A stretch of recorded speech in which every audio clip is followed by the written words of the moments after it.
Petrol और diesel के दाम बढ़े हैं, ये आश्चर्यचकित मत होइए, ये बढ़ता रहता है। उसकी समीक्षा करती है सरकार, समीक्षा करके बढ़े हुए दाम बढ़ाने के लिए अनुशंसा करती है, उसके हिसाब से ये कार्रवाई होती है। मोदी सरकार की अपील के बाद चौथी बार डीजल और पेट्रोल की कीमतों में इजाफा हुआ है। सरकार इसे वैश्विक संकट से जोड़ रही है।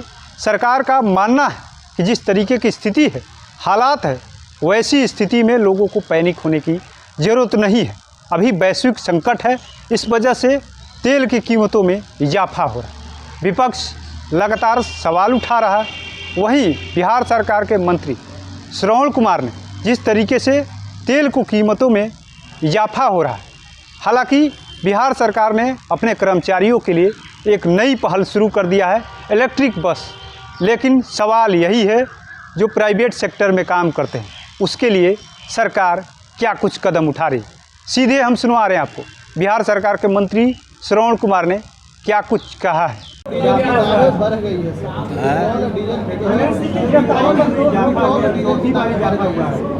पेट्रोल और डीजल के दाम बढ़े हैं, ये आश्चर्यचकित मत होइए, ये बढ़ता रहता है। और बढ़ता है तो कुछ नाराज़गी भी बढ़ती है, इस बात से इनकार नहीं किया जा सकता है। लेकिन जब कमते हैं तो आप लोग तो पूछते नहीं हैं, जब बढ़ जाते हैं तो पूछते हैं। तो सरकार उसकी समीक्षा करती है, सरकार समीक्षा करके बढ़े हुए दाम बढ़ाने के लिए अनुशंसा करती है, उसके हिसाब से ये कार्रवाई होती है।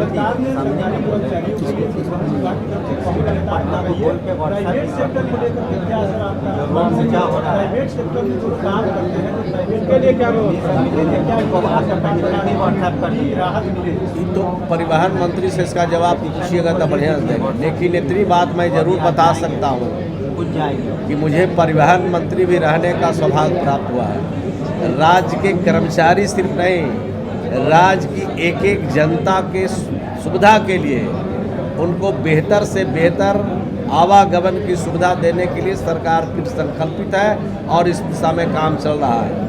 नई बसें भी खरीदी जा रही है और उसके अलावे भारत सरकार ने भी 400 बसें खरीदने के लिए, इलेक्ट्रिक बसें खरीदने के लिए हम लोग सरकार को निर्देश दिया है। इस दिशा में पहल जारी है। तो बेहतर से बेहतर राज्य को आवागमन की सुविधा सरकारी बसों के द्वारा हो, इसका पूरा ख्याल रखा जा रहा है। सर, बिहार में पुलिस का भी तलाशी हो रहा है सर। बिहार में सर पुलिस लोगों का भी तलाशी हो रहा है छापेमारी से पहले। तलाशी क्यों नहीं होगा? अगर कोई पब्लिक आरोप लगाती है, पब्लिक कोई अगर आवेदन देगा तो आवेदन की जांच होगी ना, उसकी समीक्षा होगी ना। ये घबराने की क्या बात है? पुलिस की तलाशी सर ली गई है सर, छापेमारी से पहले पुलिस की तलाशी है। जितने तरह के आपके पास सोच है, जितने तरह के संदेह है आपके मन में, सब संदेह का पूरा ख्याल बिहार की सरकार रखेगी। हो रहा है और ये कार्यक्रम हम सबों के सम्मानित नेता नीतीश कुमार जी के दिशा निर्देश से लगातार चल रहा है और लोगों का भरोसा और विश्वास भी बढ़ रहा है। अब तो देखते हैं, कार्यकर्ता के अलावे अब तो देख रहे हैं कि इसमें सरकारी नौकरी करने वाले भी लोग आ जाते हैं। उनको आना नहीं चाहिए, उनको तो डिपार्टमेंट में जिस मंत्री से संबंधित मामला है वहाँ जाना चाहिए। ये हम लोग कार्यकर्ताओं के लिए किया है कि कार्यकर्ता जो हमारे ग्राम पंचायत के हैं, प्रखंड के हैं, अनुमंडल के हैं, जिला के हैं और कुछ ज्वलंत सवाल उनके गांव के इलाके का है, उसके वो लेकर के यहाँ आने की बात कही गई थी। फिर भी जितने सवाल लेके आ रहे हैं हमारे सभी मंत्री लगातार 6 दिन तक पार्टी कार्यालय में उनकी बात सुनते हैं, उसका समाधान और रास्ता निकालते हैं। आज ही देखा कि मनरेगा में पैसे नहीं मिले हैं, उसके लिए लोग आए हैं। किसी के पास आवास नहीं है, उसके लिए लोग आए हैं। कहीं पर सड़कें नहीं हैं। माननीय मंत्री सुनील कुमार जी बैठे हैं, उनके लिए आया है कि आवेदन दे रहे हैं कि सड़कें नहीं हैं, और जहां सड़कें हैं वहां ख़राब है, उसके लिए आए हैं।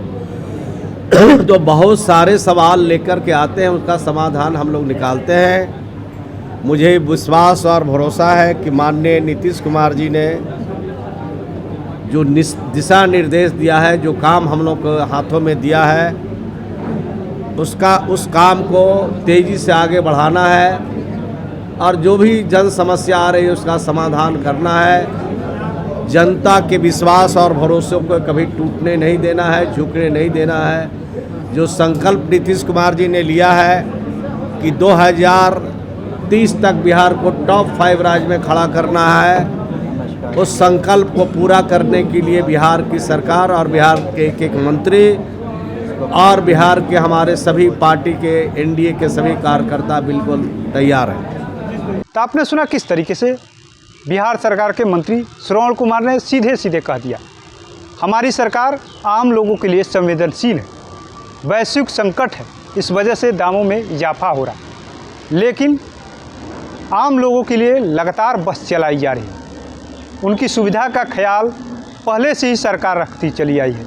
जब हम परिवहन मंत्री थे तब भी इस तरीके की जो काम होते थे, आम लोगों से जुड़ा हुआ जो परिवहन विभाग करना चाहिए वो लगातार कर रहा है, और इस समय भी किया जा रहा है। आम लोगों की असुविधा कहीं से भी होने नहीं दिया जाएगा। ऐसे में देखना होगा कि जिस तरीके से तेल का जो संकट की बातें हो रही है कि ये वैश्विक आपदा है, अब इस आपदा से केंद्र सरकार और बिहार सरकार कैसे निपटती है। अपने सहयोगी गोलू के साथ कृपा शंकर, NBC 24 पटना।